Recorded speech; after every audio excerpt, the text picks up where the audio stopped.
Aujourd'hui, un sujet intéressant, nous allons parler emploi pour la jeunesse notamment, avec ce tout nouvel événement qui va se faire très bientôt. Ce sera le 12 et le 13 février à l'Assemblée de la Polynésie française. Pour en parler, nous recevrons le représentant de l'Assemblée. Il s'agit de Antonio Pérez. Yorana, Antonio. Yorana, toutes celles et ceux qui nous écoutent, les jeunes. Voilà, surtout les jeunes, ça vous concerne ce sujet, surtout pour ceux et celles qui sont à la recherche d'un emploi, ceux et celles qui voudraient peut-être lancer leur entreprise mais qui ne savent pas comment il faut faire. On a un sujet très intéressant pour vous et nous avons même un exemple avec nous, Kevin Lozé. Yorana, Kevin. Et Yorana tout le monde, Yorana la jeunesse. Alors vous connaissez peut-être pas Kevin, mais vous connaissez sûrement ses rames, les rames Marere Tahiti, puisque c'est lui qui est à la tête de ce projet. C'était un projet comme tout le monde, comme beaucoup d'autres au départ, et aujourd'hui il me semble même que ça cartonne puisque ça a fait sa réputation maintenant, hein, les rames Marere Tahiti, même les grands rameurs, j'ai envie de dire, utilisent les rames Marere Tahiti, une création 100% locale, on est d'accord? Exact, 100% polynésienne. Justement, avant de parler de cet événement ça s'appelle Mon patron, c'est moi. Kevin, toi, tu avais un travail avant d'être chef d'entreprise. Est-ce que tu étais salarié? J'ai longtemps travaillé, pas en tant que salarié, mais en tant que patenté. Okay. Mais je faisais plusieurs choses à la fois. Et un jour, j'ai décidé de faire cette activité-là parce que c'était une passion avant, le A, et une passion qui est devenue mon travail maintenant aujourd'hui. Alors, qu'est-ce que tu faisais avant, justement? J'étais commercial. Ok, commercial un peu partout, j'imagine.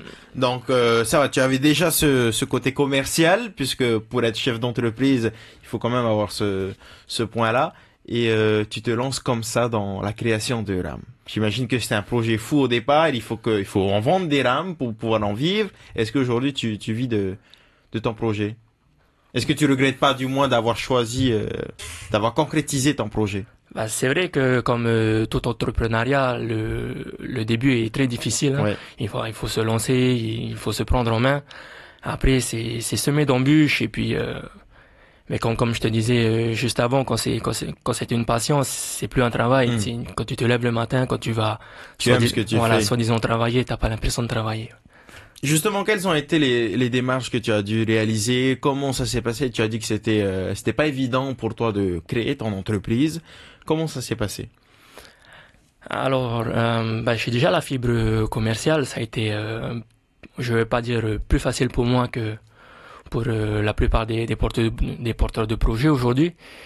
Mais voilà, il fallait tout prendre depuis le début. Il fallait ouvrir des comptes bancaires, chercher de la trésorerie, chercher de la clientèle, ensuite chercher des gars pour pouvoir créer l'activité. Bien sûr. Voilà. C'est beaucoup de démarches, c'est beaucoup de recherche en amont. Alors ton idée déjà, ton projet, tu l'avais en tête depuis combien de temps avant de concrétiser réellement ton entreprise? En fait, pour ma part, c'était un coup de tête. C'est arrivé comme ça. Déjà par passion pour la rame. Voilà, déjà par passion pour la rame. Et puis c'était une opportunité pour moi de faire autre chose et de vivre de ce que j'aime. De montrer aussi ce que tu sais faire, j'imagine. On est parti de zéro, comme je te dis. J'avais aucune notion dans la fabrication de rames. Et c'était vraiment la passion qui a pris le dessus, quoi. Et voilà, comme Antonio, il dit, quand t'as un projet, tu veux le faire, à un moment, il faut se lancer. Ouais. Alors, pour devenir chef d'entreprise d'une société de création de rames, de fabrication de rames, il faut s'y connaître un minimum quand même sur le produit. Comment est-ce que tu as fait pour connaître ce produit? Est-ce que tu t'es renseigné un peu sur Internet ou bien est-ce que tu as été voir des artisans? Alors, comment t'expliquer, c'est mon expérience de plus de 15 ans de rame qui fait que t'as toujours ramé avec certaines rames. En tant que rameur, tu savais qu'il fallait une rame comme ça en fonction des besoins d'un rameur. Voilà, je voyais ce qui se faisait sur le marché et j'avais ma propre idée de comment faire évoluer la rame, le A, en mon sens. Donc après, je suis devenu acteur de ce milieu-là pour pouvoir amener ma plus-value au monde du A. Voilà. Justement, Antonio Pérez, on va revenir sur cet événement. Mon patron, c'est moi. Ça se fera le 12 et le 13 février. C'est la première édition. Alors, il y a déjà eu des émissions précédentes sous un autre nom. C'est le forum de la micro-entreprise. Okay. Et là, on a voulu reformater l'événement et apporter des choses innovantes. Donc, ce que vient de dire Kevin Olosé, c'est exactement ça. il avait sa passion pour la rame, pour la pirogue. Et maintenant, il arrive à vivre de sa passion. Et une fois qu'on vit de sa passion, c'est plus un travail. On n'a plus besoin de travailler. Et c'est le courage qu'il faut saluer de ce type-là d'engagement. Il faut se lancer. Lorsqu'on est passionné, il faut se lancer. Et puis maintenant, on est très heureux, on est très fiers de tout ce qu'il fait, des belles rames qu'il réalise, des rames de qualité qui vont jusqu'à l'international. C'est toute la Polynésie qui est fière de Margaret Heidi. Alors avant de continuer le sujet, l'antenne est ouverte au 40 86 16 00, 40 86 16 00 si vous êtes un jeune et que vous souhaitez aussi vous créer votre entreprise comme Marire, comme l'entreprise Marire Tahiti, dirigée par Kevin Olosé. Si vous souhaitez aussi vous lancer et vous ne savez pas comment faire, vous pouvez nous poser des questions. Antonio Pérez pourra vous répondre et surtout vous inviter à cet événement. Mon patron, c'est moi, qui aura lieu le 12 et 13 février. Donc l'antenne au 40 86 16 00. Alors, Antonio Pérez, est-ce que tu es d'accord sur le fait que pour créer une entreprise, c'est compliqué? Alors, c'est pas facile. C'est vrai. Kevin l'a précisé. Il y a des démarches, il y a des formations à mettre en œuvre pour se renforcer. Il y a les dispositifs d'aide du pays qu'on ne connaît pas trop. Et puis il y a les sources de financement. Comment est-ce que je fais pour avoir un peu de trésorerie? Et puis justement, ce jour-là, vous avez tous un plateau. Vous avez 4 pôles dans le hall de l'Assemblée Polynésie. Un hall avec toutes les entités relatives aux démarches. On aura sur le même plateau, on aura la CCSM, la CPS, la DICP, la direction des contributions. Pour ce qui concerne les formations, le CFI sera là, le RSMA, le CFPA, le GREVFOC. Pour ce qui concerne les dispositifs d'aide, parce que le pays fait pas mal de choses pour aider la création d'entreprises, fait beaucoup de choses. On aura la DGEN, la DGAE, le CAGEST, la DRM, la direction des ressources marines, le service du tourisme, le service de l'artisanat, le CFI, encore une fois, la direction de l'agriculture, voilà. Et puis enfin, on a besoin d'un financeur. C'est la cerise sur le gâteau. On va voir qui? La Socredo, l'ADI, la Sofidep, Initiative Polynésie. Ils vont nous conseiller, ils vont bien nous accompagner sur le projet. Voilà. Et tout ça, ça nécessite un travail en préalable. Ça nécessite une bonne réflexion. Il s'agit pas de se lancer n'importe comment, mais de faire ça de manière sérieuse. Et alors, en plus de toutes ces entités qui seront présentes pour la démarche, la formation, etc., on met en place des ateliers pratiques pour aller plus loin encore dans la maîtrise et dans la connaissance et dans le fait qu'on se prenne vraiment bien en main. Et qu'on soit entre de bonnes mains. Donc on a des ateliers pratiques. Le premier atelier pratique, ça va s'appeler de l'idée au projet. Tu as une idée? Comment est-ce que tu fais pour que ça devienne un projet viable? Deuxième atelier pratique, du projet à la réalisation. Une fois qu'on a le projet viable, comment est-ce qu'on passe à la réalisation concrète? Le troisième atelier, c'est mes sources d'inspiration. Eh bien, Kevin, c'est une source d'inspiration. On en aura d'autres ce jour-là. Des porteurs de projets qui vont venir de tous les archipels. On aura un porteur de projet par archipel qui va venir, un de Hivao, qui va dire, voilà, je suis marquisien, je suis fier d'être marquisien, j'ai voulu faire quelque chose pour mon île, et je me suis lancé, et j'ai réussi. Voilà. J'ai eu des difficultés, je les ai surmontées. C'est ça, les sous-inspirations. Pour nous dire. Si lui, il a réussi, comment il a fait, je vais lui poser des questions, et moi, ça va me motiver, et je me lance aussi. C'est ça. Et enfin, un dernier atelier qui s'appelle développement du pitch. Alors, qu'est-ce que c'est? Pitch. Le pitch, c'est savoir vendre son projet, voir argumenter, savoir dire quels sont les points forts de son projet, comment est-ce que je vais séduire un investisseur, comment est-ce que je vais séduire un financeur, comment est-ce que je vais le convaincre. C'est ça, développer mon pitch. Et donc, on met ça à la disposition de tous nos jeunes. Ça veut dire qu'on aura des formateurs ou des conseillers pour conseiller nos Polynésiens, pour leur dire c'est comme ça qu'il faut s'y prendre, pour présenter un projet. On aura des coachs, on aura des formateurs. C'est un petit cours sur comment présenter son projet. C'est un cours. Comment vendre, c'est plus qu'un cours, c'est quelque chose qu'on va décliner de manière concrète. Il y a 2 mots d'ordre dans cet événement. C'est la proximité et être concret. On sera concret dans les ateliers pratiques. On passe pas par 4 chemins, on va sur l'essentiel. J'ai un problème, comment je fais? Voilà, c'est ça en fait. Et c'est ça tout l'intérêt de cet événement-là. Les inscriptions ont déjà été ouvertes depuis 2 jours. On en a pas mal qui sont en train d'arriver. Alors, si vous voulez participer aux ateliers pratiques, allez sur le site de l'Assemblée de Polynésie française Assemblée.vf et procéder à vos inscriptions. D'accord, ça dit qu'on est d'accord qu'on peut pas se rendre directement comme ça, comme un carrefour de l'emploi et tout, où on va dans les stands, il faut s'inscrire au préalable. Alors, pour venir dans les stands, vous pouvez venir comme vous voulez. Par contre, pour participer aux ateliers pratiques, alors un atelier pratique, comme je viens de le dire, c'est quelque chose d'important. On a un coach, on a des participants, il faut que ça participe, il faut que ça fuse, il faut qu'il y ait des échanges, il faut qu'il y ait des expériences, des idées, et donc il faut que ce soit efficace, pas uniquement pour les participants. Il faut que ce soit efficace pour tout le monde, parce que nous serons en streaming. C'est tous les archipels qui vont bénéficier de ces formations et de ces ateliers pratiques en live dans les îles, et donc il faut que l'atelier pratique soit le plus efficace possible. Parce qu'il faut qu'on soit concret. J'ai un problème, qu'est-ce que je fais concrètement? Quand je suis à Makemo, qu'est-ce que je fais? Quand je suis à Hivaoa, comment je fais pour telle ou telle démarche? Et là, donc, on a la possibilité d'intervenir en direct. Les gens vont pouvoir s'exprimer sur le réseau et on va leur répondre et ils vont participer en live, donc aux ateliers pratiques. Ceux qui n'auront pas été retenus pour participer en live au coaching, eh bien ceux-là, néanmoins, ils pourront assister aux ateliers pratiques dans une salle attenante, juste à côté de la salle qui sera dédiée donc aux ateliers pratiques. On va préparer un grand écran avec des chaises. Ils pourront assister en live à tout ce qui se passe à côté, voilà, dans de bonnes conditions. Ok.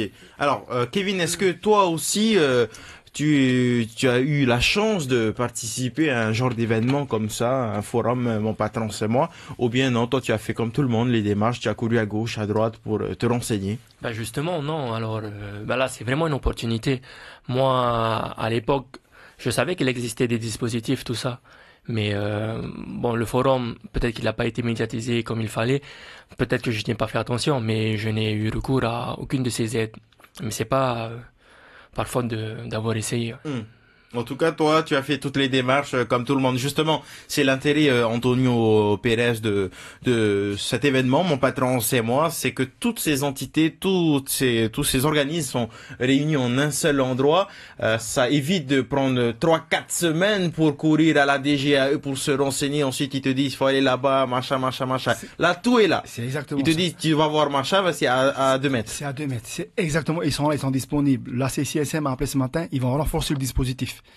Il y a un engouement qui se crée suite à cet événement, ils le sentent. Ils vont renforcer le dispositif. Toutes les entités vont renforcer le dispositif. Pourquoi? Parce qu'il y a un besoin. Il y a un besoin. Et Kevin, il est allé quand même comme un légionnaire. Hein. Il est allé à droite, à gauche. Il s'est impliqué. Il a eu des difficultés. Les 12 et 13, tout cela servi sur un plateau. Oui, c'est vrai que lorsqu'on souhaite créer son entreprise, on frappe pas forcément à la bonne porte en priorité, puisqu'il y a une hiérarchie, j'ai envie de dire, une priorité d'entité à aller voir. Exactement. Tu veux d'abord telle entité, ensuite ça. Alors si tu fais l'inverse, ils vont te rediriger vers une autre entité qui se situe à des kilomètres. Exactement. Donc là, tout est regroupé. Tout est regroupé et tout est structuré dans un fonctionnement logique. Les démarches, les formations, si vous en avez besoin, les dispositifs d'aide, les financements. Tout bien agencé à l'Assemblée de Polynésie française. Et en plus de ça, des activités, des ateliers pour vous renforcer dans tel ou tel cycle de la création de votre entreprise. D'accord. Merci à toutes et à tous de nous suivre sur Radio Polynésie, la première 14h19. On se retrouve juste après ça.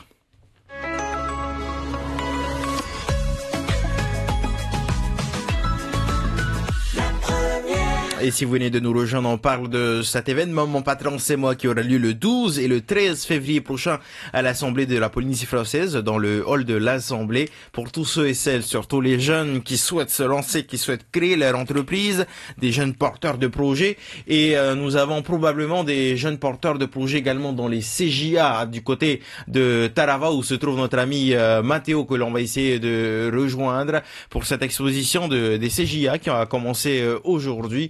Est-ce qu'on peut avoir Mathéo, Elvis? On a Mathéo. On le sort tout de suite, Mathéo Yorana. Yorana Maiki, en effet, en direct depuis Talavao pour l'exposition des CJA de Talavao, de Tautira, sans oublier Veirao, c'est CJA de la Presqu'île qui expose leurs magnifiques meubles, leurs magnifiques choses. Donc ce sont des fabrications d'un an où toutes les classes de CJA ont travaillé donc pendant plus d'un an.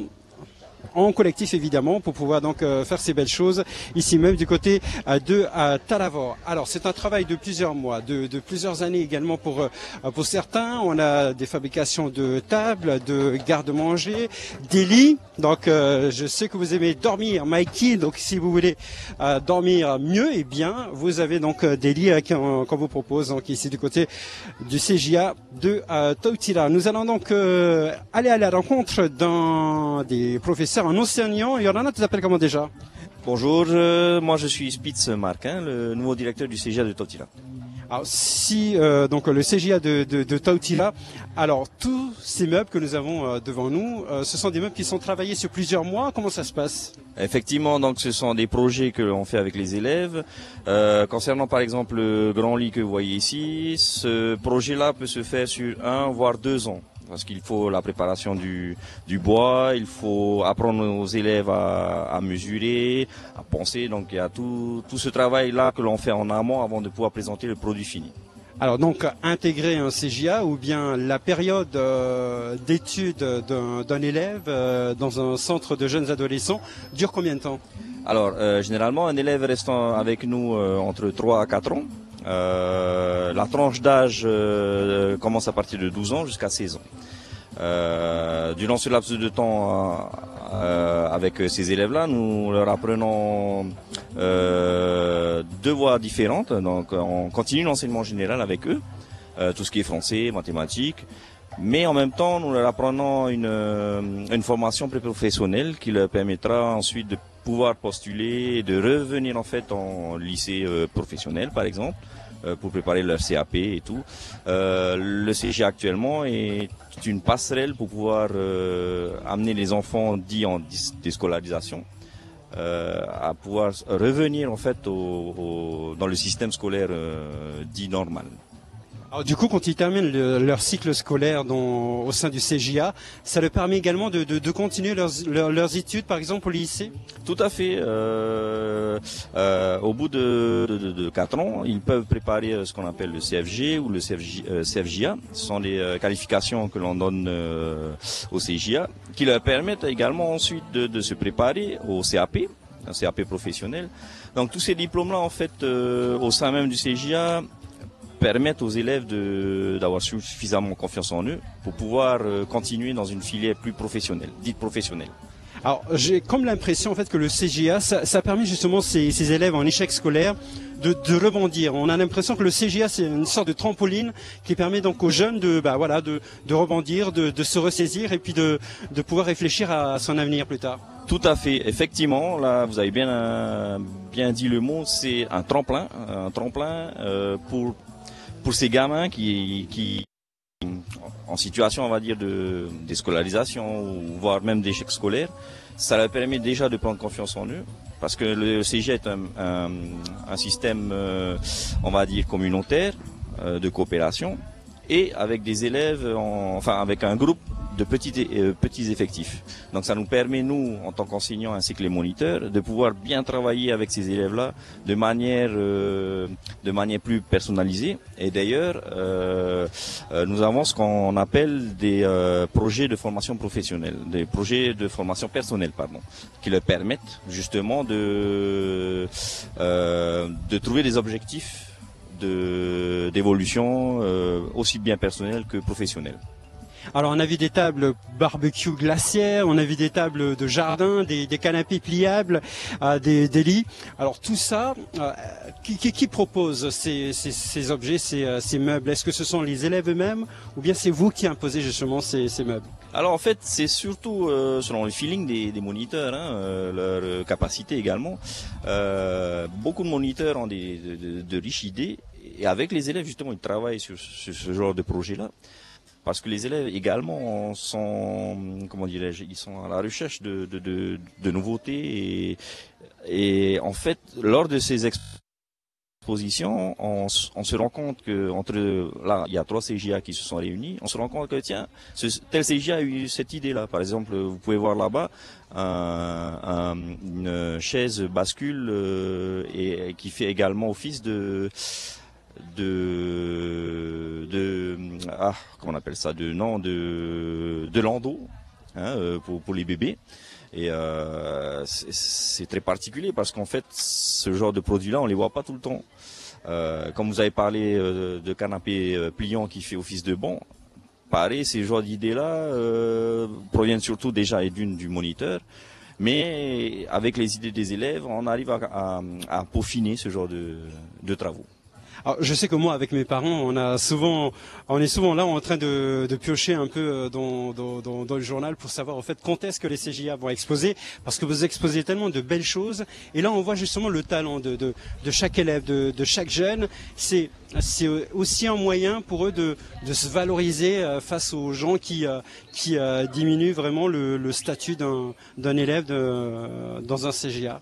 Effectivement, nous essayons déjà depuis quelques années de changer en fait le point de vue des adultes sur les élèves, sur la population que nous accueillons au sein du CJA.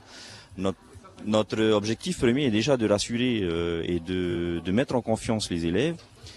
Et dans leur formation, nous prenons à cœur justement à ce qu'ils puissent prendre suffisamment confiance en eux pour aller au-delà de leurs appréhensions et justement de pouvoir discuter avec les adultes et de leur proposer de vendre le produit et de valoriser leur travail via tout ce qui est langage oral et tout. Donc c'est un travail que nous faisons de longue haleine avec les enseignants généraux, l'enseignement général, et ce qui fait que maintenant beaucoup d'élèves qui sont dits timides ont dépassé ce stade et permettent justement, vous avez vu, de négocier avec les clients et de s'épanouir dans leur vente. En tout cas, merci beaucoup, monsieur le directeur donc du CJA de Tautila. Donc, juste pour vous rappeler au fait qu'il ne reste presque plus rien. Voilà. Donc il reste le lit dans lequel Mikey va m'offrir à la fin du mois, donc c'est bientôt la fin du mois. 45 000 francs, hein, ce magnifique lit, il fait king size. Donc king size, ça fait combien alors en détail, en mètres sur de la 120 par 160. 120 par 160. Donc on peut dormir à 3 alors. Oui. Voilà, donc on peut dormir à 3 sur ce lit, Mikey. Donc je vous propose de venir voir du côté de... Ah, voilà, en tout cas, moi, Mathéo, j'ai un lit king size encore vieux à vous offrir, hein. Il fait 400 mètres carrés, ça s'appelle le lit Caro. Caro. On va parler, des scolaires, justement. On a parlé des CJA, avec vous, Mathéo, et il le disait, justement, que ces élèves, ils ont des trésors dans les mains et qui ne sont plus forcément intéressés. Ça, c'est pas que les CJA, hein, c'est partout en Polynésie. Malheureusement, on connaît ce fléau du décrochage scolaire. Ce sont des élèves qui ne s'intéressent plus forcément à l'école, mais qui ont sûrement, probablement, quelque chose en tête. Ils ont envie de faire quelque chose de leurs mains. Et vous avez prévu quelque chose pour ces jeunes-là lors de Mon Patron, c'est moi. Effectivement, ces jeunes qui sont en situation de décrochage scolaire sont plutôt des jeunes qui aiment tout ce qui est manuel. C'est ça. Et nous, on veut leur dire, c'est pas un défaut. Au contraire, c'est un atout. Aujourd'hui, on a besoin de gens manuels. On a besoin de tout le monde. On a besoin de plombiers. Parce que c'est vrai qu'il y en a pour eux, la théorie, c'est pas pour eux. Ouais. Eux, c'est plus la pratique. C'est des gens pratiques, qui veulent pratiquer des choses avec leurs mains. Et je dis, c'est un atout. Et donc, on a des ateliers pratiques avec on aura 4 ateliers pratiques en simultané pour des élèves en situation de décrochage scolaire. Un atelier pratique, bien entendu, à l'Assemblée. Un deuxième à Taputapuatea, un troisième à Hotuareanui et un troisième à Arihevaro à Moorea en simultané. Ce sont des gamins qui ont été identifiés par l'UPJ, par la Fondation Agir contre l'exclusion, qui vont bénéficier d'un atelier pratique où on va leur dire, vous avez un talent. C'est pas parce que vous êtes pas bon en français ou en histoire géo ou que vous n'aimez pas je ne sais pas quoi quelle matière que c'est fini. Au contraire, Vous avez un talent dans les mains, dans vos mains. Vous avez un talent au fond de vous. Et nous, ce qu'on veut, c'est que votre talent, il s'exprime. Est-ce que vous puissiez vous en sortir dans la vie, que vous puissiez donner à manger à votre famille de plus tard et vous trouver votre place dans notre société. Voilà le message et l'objectif, un des objectifs de cet événement. Mathéo intervenait en direct du CJA de Talavera. Je voulais également remercier Polynésie Première Radio, puisque vous serez également présent en direct les 12 et 13 février à l'Assemblée Polynésie Française. Vous allez pouvoir interviewer les entités, les participants et également faire des tours dans les ateliers pratiques. C'est formidable. Merci, Polynésie Première. Bien sûr, on sera présent. Alors, pour expliquer un peu plus en pratique comment ça va se passer, cet événement, mon patron, c'est moi, ce forum ce mini-forum un peu des micro-entreprises, ça sera le 12 et 13 février à l'Assemblée. Il faut d'abord se rendre sur le site internet de l'Assemblée de la Polynésie française. Alors, c'est tout simplement www.assemblée.pf. Je suis actuellement sur le site. Donc vous entrez sur le site, vous aurez un petit onglet juste devant qui vous parle justement, voilà, mon patron c'est moi, participer au forum de la micro-entreprise. Vous cliquez dessus. Ensuite, vous avez en fait plusieurs ateliers. Alors, il y a une différence entre les ateliers et il y a quoi d'autre? Et les stands. Et les stands, voilà. Il y a les stands et les ateliers. Les ateliers, il faut s'inscrire pour y participer. Tout à fait. Alors, lorsque l'on se rend sur le site, on vous propose en fait plusieurs ateliers. Vous avez par exemple l'atelier qui s'appelle de l'idée au projet. Vous pouvez lire de quoi ça parle. Si vous êtes intéressé, il vous suffit de cliquer sur participer à cet atelier et vous inscrivez votre nom, votre prénom, vos coordonnées. Peut-être que vous serez retenu pour participer à cet atelier. Vous avez plusieurs autres ateliers, comme par exemple celui qui s'appelle du projet à la réalisation. Alors ma question maintenant, Antonio, c'est est-ce qu'on peut participer à plusieurs ateliers? Tout à fait. Vous pouvez participer. C'est-à-dire que je peux m'inscrire à plusieurs ateliers. Tout à fait. Et l'ordre. En fonction de ce qui m'intéresse. Exactement. Et l'ordre de fonctionnement, enfin l'ordre comment dirais-je, l'ordre de passage dans de ces passage ateliers. dans les ateliers a été bien réfléchi. Vous avez vu, on commence par de l'idée au projet. On continue sur du projet à la réalisation. Le deuxième jour, dans la matinée, c'est mes sous-inspirations. Et enfin, l'après-midi de la deuxième journée, c'est développement du pitch. On a tout fait pour que tout le monde puisse participer à tous les ateliers et puisse bénéficier à toutes les formations. Justement, alors si vous souhaitez vous inscrire, c'est maintenant qu'il faut le faire. Vous avez quelques jours encore pour vous inscrire à ces ateliers. C'est sur le site de l'Assemblée de la Polynésie française, www.assemblée.pf. Si vous avez des questions, vous n'avez pas bien compris, vous avez raté le début de cette émission, appelez-nous au 40 86 16 00 40 86 16 00. Alors, n'importe qui peut venir. Tout à fait, n'importe qui. Celui qui a une idée, celui qui n'a pas d'idée, celui qui veut qui en a marre de rester dans une situation de non-emploi et qui veut s'en sortir. Et qui veut sortir de cette situation et qui dit oui, je vais me prendre en main et je vais aller à l'Assemblée pour voir qu'est-ce que je peux faire. Et ce jour-là, je vais avoir un déclic. Vous n'avez pas cité les teasers qu'on a. Oui, c'est vrai qu'il y a pas mal d'informations sur le site. Non, mais il y a le programme, il y a tout, oui. Voilà. Et vous avez par exemple Kevin Olosé qui explose les compteurs en ce moment avec son teaser. D'accord. Il va vous en parler lui-même. Justement, oui, Kevin Olosé, il paraît que vous êtes déjà à 4000 vues. Plus. On est bientôt à 4800 vues depuis hier matin, 9h. Bravo. Et ça, ce sont des témoignages que vous avez recueillis de jeunes entrepreneurs. Alors, on a des jeunes entrepreneurs, on a également les entités qui se présentent brièvement.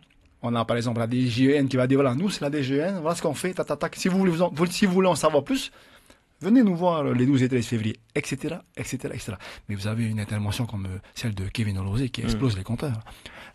Plus de 5000 vues en 2 jours. Ouais, pourquoi? C'est énorme. Pourquoi? Parce que c'est formidable. Regardez le courage de ce jeune homme-là. Et puis la qualité du travail qui est réalisé. Pourquoi? Parce qu'il est passionné. Donc voilà, l'objectif c'est ça. Vous avez une passion en vous? Venez, on va vous aider à la développer. Voilà, justement, c'est bien que tu rebondis sur ça. C'est que cet événement ici, il l'adresse à tout le monde, vraiment tout le monde. C'est-à-dire même ceux et celles qui savent pas trop vraiment qu'est-ce qu'ils veulent faire, mais ils savent qu'ils veulent être leur propre patron. Exactement. Ils veulent sortir de cette situation. Et puis venir sur place, ça peut leur donner un déclic.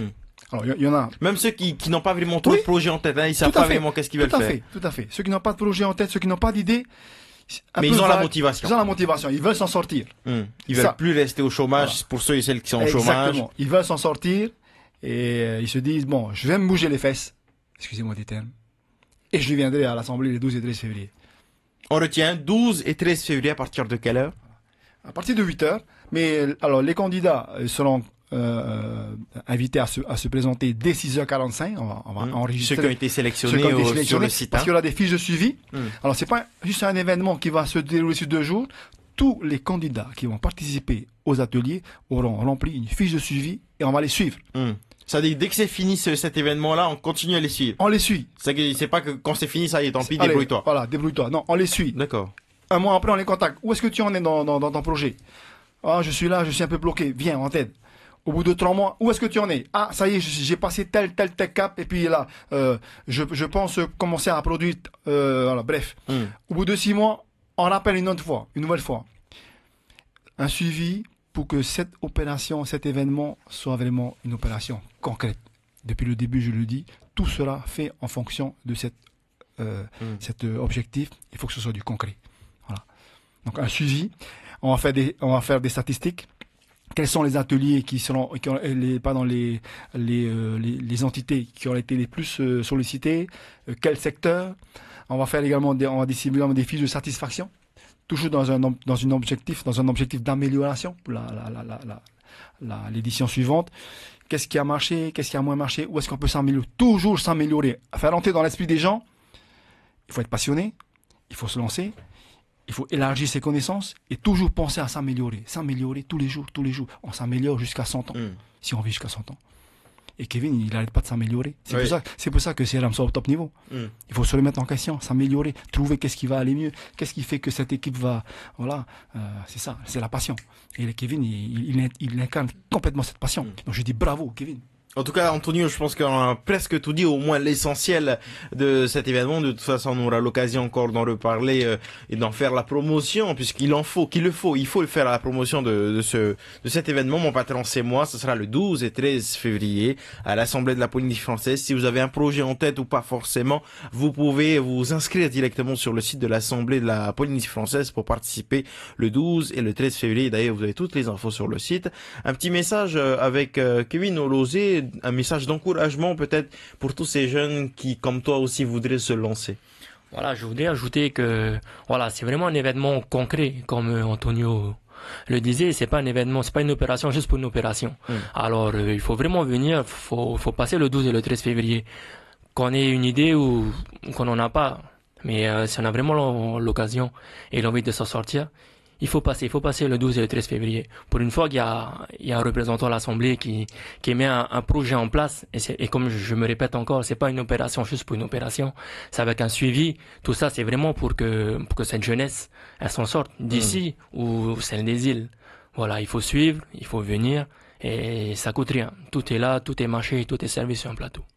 Voilà. Merci pour ce très beau message, Kevin Olosé. Un dernier message d'appel à tous ces jeunes, Antonio Pérez. Et oui, Kevin a tout dit. Il a tout dit. Donc, je laisse le mot de la fin à Kevin. Bravo. Merci en tout cas à tous les deux d'être venus parmi nous dans les studios de Pamataï à Polynésie la première pour cette émission Taouri et Jones. Rendez-vous donc le 12 et 13 février à l'Assemblée de la Polynésie française.